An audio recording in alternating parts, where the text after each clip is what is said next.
2 tickets to Paris. Of all the places in New York City to bump into someone twice, a crowded cafe in Brooklyn wasn't the one I expected. I was late.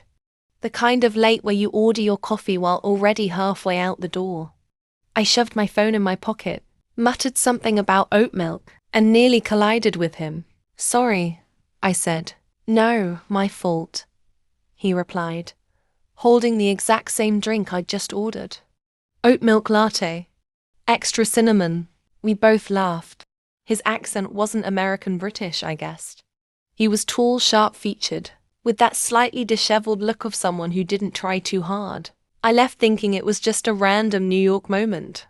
Until it wasn't. 2 weeks later, on a rainy Thursday, I walked into the same cafe and there he was again, sitting by the window. This time, with a book in his hands. Not a Kindle. Not an iPhone. A paperback travel guide. I shook my umbrella and teased. "You're kidding me. Who even reads those anymore?" He glanced up, smirking. "People who like the sound of pages turning." I sat down across from him. "Seriously, you know Google Maps exists, right?" "Sure," he said, closing the book. "But apps tell you the fastest route. Books tell you the beautiful ones. I'd rather get lost and find something worth remembering." At first, I thought it was quirky, maybe even impractical. But something in the way he said it, like he was chasing more than directions, made me pause. "Paris," I read aloud from the book's cover. "Planning a trip?" "Finally," he said. "I've been putting it off for years. Decided it's now or never." I smiled. "Funny. I've never been." His eyes lit up. "Then maybe you should." For weeks, we kept meeting, sometimes by accident, sometimes planned. Walks across the Brooklyn Bridge.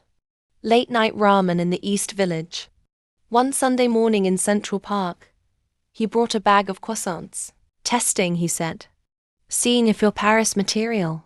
I laughed, but my chest tightened. One night, we sat on his rooftop, the Manhattan skyline glowing around us. "Come with me," he said suddenly.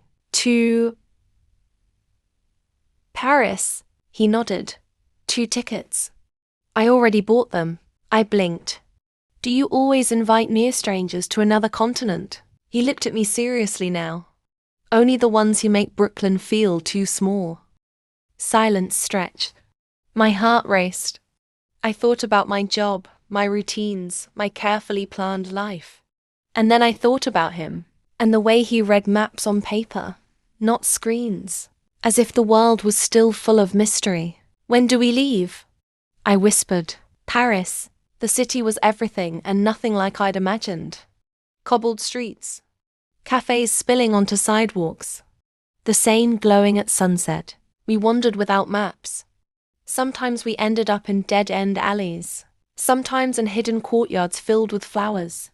He would stop to read plaques on old buildings, the kind of details I'd normally scroll past. And suddenly the city felt alive. "You see?" he said once, holding up the guide. No app could have led us here. And he was right. We kissed for the first time under a bridge near Notre Dame. The kind of kiss that felt both foreign and inevitable.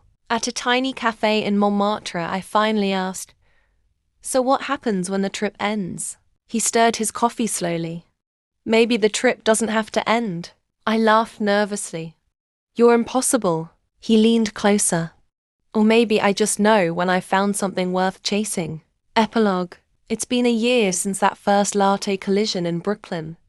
We're still here, sometimes in Paris, sometimes in New York, sometimes somewhere in between. And every time I take a sip of coffee, I think, it all started with oat milk, cinnamon, and a man who carried a book instead of a phone.